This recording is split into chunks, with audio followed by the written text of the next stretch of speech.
hurricane records to the 1900s, and I can't find one that came in as a major hurricane, much less a Category 4 like Harvey did last night, and then stalled like this one did. You remember all those models we've been showing you the last few days, showing you that the storm moves up and then it stops dead in its tracks. That is exactly what happened. Those models were exactly right. It stopped in this place it was supposed to, right at Cuero. It's really amazing when you think about it, what the supercomputer simulations can do. And they were all accurate. Now the accuracy is in what some of those higher rainfall total projections were. It looks like they're going to be right.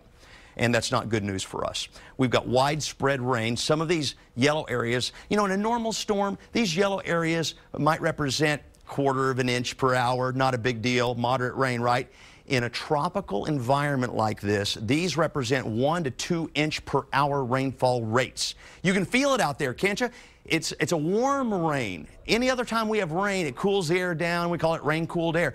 This is tropical rain. This is a warm core system, and these downpours out of landfalling hurricanes and decaying tropical cyclones are torrential, beyond torrential when you get into the very heaviest. And that's why, even though we're just now getting into this system's impact on our weather, we already have 10 inches of rain north of LaGrange, 8.6 south toward Flatonia, 9.5 inches south of Bastrop, nearly 9 inches north, 7.4 around Elroy in Travis County, 4+ inches in the city, 3.3 in Round Rock, 6.8 down in the Kyle Buda area. Then in the hill country, some places have gotten 0, which is why we had a 90% chance of rain for our 15-county viewing area today, because some places out there didn't get anything. Getting into that drier air out there and that high-pressure ridge, which is what blocked this hurricane from moving. Let's talk about winds. Everybody's felt this wind from this hurricane today. We've had tropical storm force wind gusts in many locations, and our model here says we will continue to see some 40 to 50 mile per hour gusts tonight. As we go to 10 p.m., as we go to 3 a.m., you may get an occasional gust over 40 in the metro, maybe closer to 50 down south, but then we're going to start seeing these winds come down. What's happened is the storm has stopped, and when a storm stops over land and it's not getting energy from the warm ocean water, it immediately begins to weaken and to die. And so because it's over land, it is weakening, and it is not moving, I see no reason that our winds won't continue to gradually come on down, as you can see from the model there. So this is transitioning now from a wind threat, and yes, it was not pretty today. We had weak trees around the area, and not so weak trees in some cases, blown over and snapped all around. Scattered wind damage all around today because of these tropical storm force wind gusts that did make it up here into our area. And we still have tropical storm warnings officially for Hays, Caldwell, Bastrop, and Fayette County. But our bigger concern right now, this is transitioning into a significant life-threatening flood event.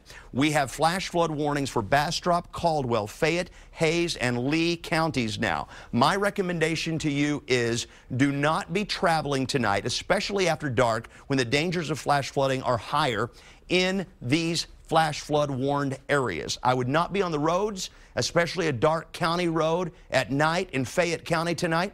Very dangerous. And if you have to be, drive 5 miles per hour, because you may come across a dip in the road and you don't see that the water is, you know, a couple of feet will just float your car, 1.5 feet. You don't see it there until you're already in it. Your car is swept away. My greatest fear is that when this is all over, we're going to be talking about people that did not turn around. They were swept away in their cars and they lost their lives from Harvey here in Austin Metro and in our eastern counties. That is my greatest fear. So let's make sure that doesn't happen. You don't do it yourself. You warn your friends and your family that you should not be on the roads when we have a flash flood warning issued for your area. And if you come across water of any depth, you have any doubt, you turn around, don't drown. That's where the phrase comes from, just turn around. Most flash flood fatalities happen at night. Most flash flood fatalities happen in automobiles. All right, we have flash flood watches obviously elsewhere. That's kind of a no-brainer. Tornado watch, not here. The best spin for these tornadoes right now is east of us. There have been a dozen tornado touchdowns today, little tropical tornadoes mainly. One of them did some pretty good damage in Katy, though, northeast of us. So I'm not concerned about tornadoes tonight. Could we have a little spin up of an F0? Sure, we sure could. But our concern now is transitioning entirely to this potentially catastrophic flood event that could include our area. These bands continue to come up.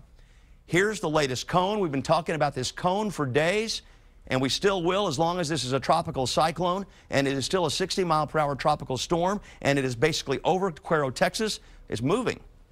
It was stalled, stationary. It's now moving at 2 miles per hour. What direction is it moving? A little bit to the, well, maybe drifting southeast. I thought it was going northeast and think it is. This is the projection.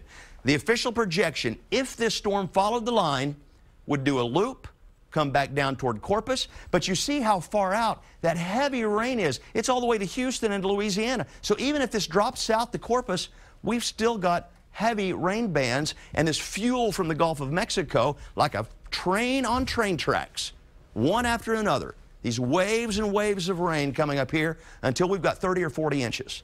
And I think, my opinion is that we will have, by the time this is all said and done and we're writing the history books, somewhere between Fayette County, maybe Bastrop County, Fayette County certainly, Houston, Corpus Christi, Cuero, San Antonio, somewhere in this area, we will have rainfall totals that exceed 40 inches, maybe all-time tropical cyclone record rainfall above 47 inches for the United States. That's the record. I think that's going to go away because this is an unprecedented storm coming in as a Cat 4. Tropical depressions that were only Category 1 hurricanes have been known. For example, Williamson County, Texas, 1921, Thrall, a system that was no more, ever more than a tropical depression, dropped 36 inches of rain one night. It's called a core rain event. I'm going to talk to you a lot more about that as we go on here tonight and in the days to come.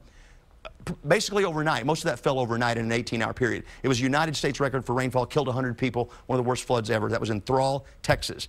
That is our fear, that we're going to see some of these core rains tonight, not tonight, but around the center of the storm as it meanders around. And so if it comes back up here, watch, it does. According to the Hurricane Center, let's go forward in time, they bring the storm back up here, and it moves across southern Fayette County right up over Giddings. Now remember, we don't follow the center line. We've got the cone of uncertainty. It could be anywhere in here. So let's all, send our energy out up here. It's very, very important. Coming up just a little later in the broadcast, I'm going to show you more of the computer model output and the kind of rainfall totals that we think are coming. Suffice it to say, it's 20 inches plus, basically east of the metro area. And we'll be back with more on the weather in just a moment.